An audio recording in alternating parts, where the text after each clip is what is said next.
I'd like to start by recognizing that none of us could have made it to where we are without help and support.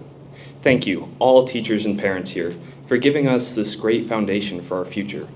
Even something as simple as a bean needs good soil to flourish, and today I'm here to share with you how a class at St. Ambrose helped me to grow. Pope Benedict XVI once said, "The world offers you comfort, but you are not made for comfort. You were made for greatness." Everyone tells us to be great, but what does that mean? That's what I learned from Mr. Quas. Two things come to mind when I think about Mr. Quas's class: his excellent humor and the difficulty of the Quas paper. The difficulty isn't because he's a bad teacher, but because he's such a good one and pushes us to grow. So every year, Mr. Quas has his class write a paper. As many of you may know, this is no ordinary paper. This is a paper we spend months on, broken into steps. We turn our topics, he gives us feedback. We write a thesis, he gives us feedback. So by the time my first draft is written, I've improved my topic, my thesis, my sources, everything. Building the base for this paper as strong as possible. And after all those edits, I'm thinking, bazinga, it's looking good. Then I get it back. I get like an entire page, front and back, of what I should improve. How does this even happen? By this point, I've made so many improvements to every part of my paper. Mr. Quas still has so many suggestions that he probably could have written his own paper just on what I did wrong. It seems almost impossible to satisfy him. But that's exactly how greatness works. Greatness isn't just about being good at something, writing a paper or playing a sport. It's about always seeking to progress.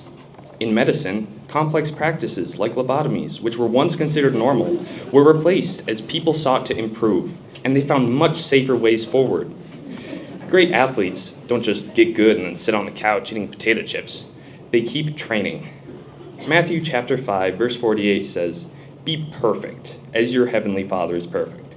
And that is our goal as Christians, to try to be as united with God as we can, to love everyone as perfectly as we can. God has greatness without needing to try to improve, but we ain't perfect like God.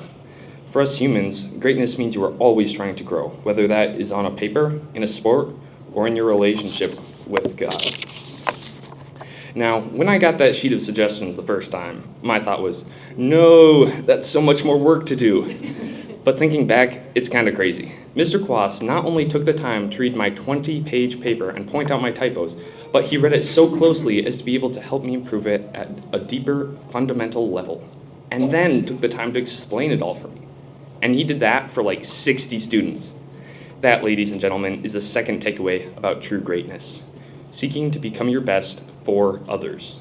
Mr. Quas wasn't putting that time into our papers looking for some best teacher award, and he could have just skimmed it and slapped a grade on it. But Mr. Quas cared enough to be a great teacher so that he could help us improve our writing, to help us be great.